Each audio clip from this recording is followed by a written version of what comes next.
আসসালামু আলাইকুম ওরহমতুল্লাহি ওবরাকাতুহ। আলহামদুলিল্লাহ ওসসালাতু ওয়াসসালামু আলা রাসূলিল্লাহ ওয়া আলা আলিহি ওয়া আসহাবিহি আজমাইন, আম্মা বাদ। প্রিয় দর্শক শ্রোতা, আপনাদেরকে আমন্ত্রণ জানাচ্ছি মাহে রমাদানের বিশেষ আলোচনা অনুষ্ঠান ফার্ম ফ্রেশ নিবেদিত হৃদয় রমাদানের আজকের পর্বে। আপনাদের সঙ্গে আমি আব্দুল কাহার রয়েছি। আজ আমরা একজন খ্যাতিমান ইসলামিক স্কলারকে আমন্ত্রণ জানিয়েছি, যার মাধ্যমে আমরা আজকে গুরুত্বপূর্ণ বিষয়গুলো জানবার চেষ্টা করব। আমাদের মাঝে আমন্ত্রিত হয়েছেন বঙ্গভবন জামে মসজিদের সম্মানিত খতিব বিশিষ্ট মুফাসসির কোরআন মাওলানা সাইফুল কাবির। আসসালামু আলাইকুম ওয়া রাহমাতুল্লাহি ওয়া বারাকাতুহু। ওয়ালাইকুম আসসালাম ওয়া রাহমাতুল্লাহি ওয়া বারাকাতুহু। কেমন আছেন আপনি? আলহামদুলিল্লাহ, আল্লাহ ভালো রেখেছে। আপনি কেমন আছেন? জি, শুকরিয়া, আলহামদুলিল্লাহ।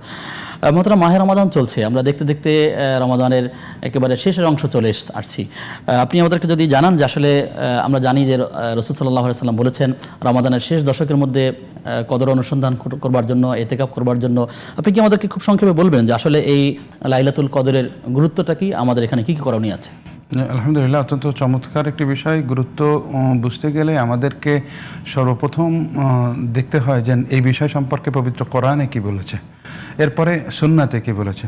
তো আমরা লাইলাতুল কদর এমন একটি গুরুত্বপূর্ণ বিষয় যে আল্লাহ রাব্বুল আলামিন 114টি সূরার ভেতরে একটি সূরাই দিয়ে দিয়েছেন সূরাতুল কদর নামে, লাইলাতুল কদর এই নামে। এবং সেখানে এই রাত্রি লাইলাতুল কদর অর্থাৎ তাকদীরের রজনী বা ভাগ্য রজনী বা বরকতপূর্ণ রজনী যেটা বলি, আল্লাহ রাব্বুল আলামিন এই রাতকে স্পেসিফিকভাবে বলেছেন লাইলাতুল কদরি খায়রুম মিন আলফি শাহর, হাজার মাসের চেয়েও শ্রেষ্ঠতম একটা রাত্রি। কোন বিবেচনায়?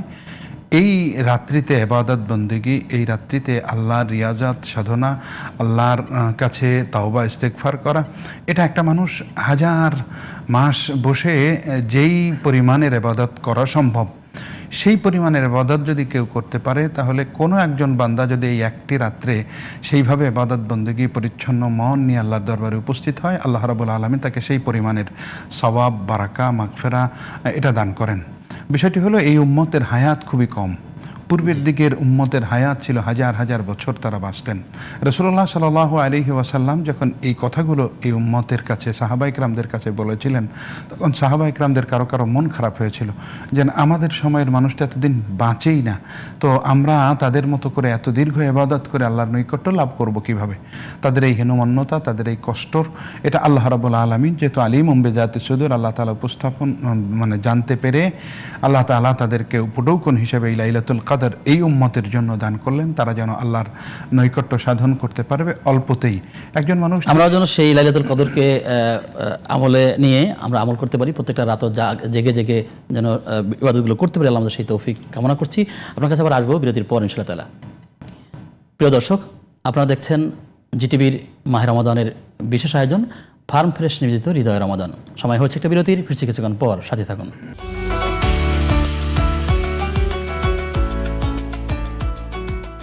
বিরতির পরে সবাইকে আবারও আমন্ত্রণ জানাচ্ছি ফার্ম ফ্রেশ নিবেদিত হৃদয় রমাদানের আজকের পর্বে। আপনাদের সঙ্গে আব্দুল কাহার রয়েছি, আমার সঙ্গে মেহমান রয়েছেন বিদগ্ধ ইসলামিক স্কলার, বঙ্গভবন জামে মসজিদের সম্মানিত খতিব মাওলানা সাইফুল কাবির। মোহতারাম, এই কদরের প্রসঙ্গে আপনার থেকে গুরুত্ব আলোচনা শুনছিলাম। আপনি বলবেন যে আসলে মূলত এর কোনো মানুষ যখন এই রাত পেয়ে যাবে, মূলত সেই রাতে কি কি আমলগুলো করবে? এই প্রশ্ন মা আয়েশা সিদ্দিকা রাদিয়াল্লাহু তাআলা আনহা রাসূলুল্লাহ সাল্লাল্লাহু আলাইহি সাল্লামকে করেছেন। তখন রাসূলুল্লাহ সাল্লাল্লাহু আলাইহি ওয়াসাল্লাম বলেছেন, সবচেয়ে শ্রেষ্ঠ আমল হলো এই রাত্রে আল্লাহর কাছে ক্ষমা প্রার্থনা করা। আল্লাহুম্মা ইন্নাকা আফুউন তুহিব্বুল আফওয়া ফাআফু আন্নি। আল্লাহর কাছে যদি একজন বান্দা মাপ পেয়ে যায়, আমাদের ইচ্ছায় অনিচ্ছায়, সামাজিক নানান বাস্তবতায়, জ্ঞানের স্বল্পতায় আমরা কিন্তু ভুল ত্রুটির ঊর্ধ্বে না কেউই। ফলে আল্লাহর কাছ থেকে ক্ষমা পাওয়া এটা হচ্ছে যেমনিভাবে পাপ মোচন, ঠিক একইভাবে এটা হচ্ছে আল্লাহর পক্ষ থেকে রহমত প্রাপ্তির একটা শ্রেষ্ঠতম মাধ্যম। রাসূলুল্লাহ সাল্লাল্লাহু আলাইহি ওয়াসাল্লাম রমজান পেয়ে মাগফিরাত পাবে না, তার জন্য হতভাগ্যার কোন আমলগুলো করব, যদি আপনি আমাদের আমলের কথা একটু বলেন। আমরা আমল তো ফামান শাহিদা মিনকুমুশ শাহরা ফালিয়াসুমহু, প্রথম আমল হলো গোটা রমজান যেন আমরা ভালো করে রোজা পালন করি, সিয়াম সাধনা করি। করি।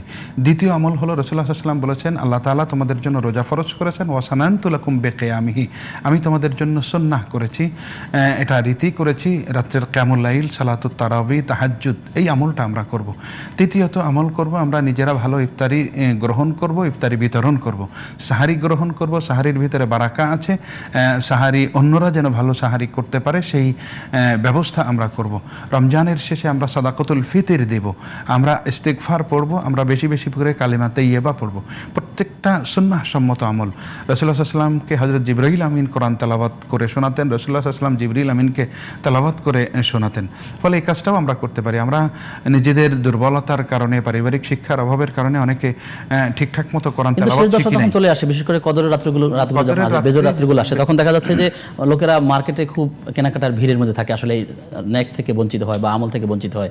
এটি এটা নেক্সুরাতে শয়তানের ধোঁকা। ঈদের আনন্দ করতে হবে, ঈদের একটা ব্যাপার, এটা দিয়ে আমাদেরকে মার্কেটমুখী করে দিয়েছে। চান রাতের ফজিলত মার্কেটের ফজিলত বলা হয়েছে, মানে আমাদের আমলে চলে আসছে। অথচ চান রাত যেটা আমরা সমাজে বলি, এই রাতটা অত্যন্ত গুরুত্বপূর্ণ রাত। আমরা মার্কেটের দিকে অধিকভাবে ঝুঁকি না হয়ে বরং এই রাতগুলোতে বাসায় আল্লাহর সান্নিধ্যে কিভাবে বেশি বেশি যাওয়া যায় করার চেষ্টা করবো ইনশাআল্লাহ তাআলা। আপনাকে ধন্যবাদ জানিয়ে আপনার থেকে বিদায় নিচ্ছি। আসসালামু আলাইকুম। প্রিয় দর্শক, আপনারা দেখছেন ফার্ম ফ্রেশ নিবেদিত হৃদয় রমাদান। আমরা আলোচনা করছিলাম লাইলাতুল কদরের কোন কোন বিষয়গুলো আমাদের করণীয় আছে, কোন কোন বিষয়গুলো বর্জন করার বিষয় আছে। আমরা শুনেছি, আল্লাহ তাআলার কাছে দোয়া করি আল্লাহ তাআলা আমাদেরকে আমল করবার তৌফিক দান করুন। আজ এ পর্যন্তই। আপনাদের সবাইকে আল্লাহ তাআলা ভালো রাখুন, সুস্থ রাখুন, সেই কামনায় বিদায় নিচ্ছি। আসসালামু আলাইকুম ওয়া রাহমাতুল্লাহি ওয়া বারাকাতুহু।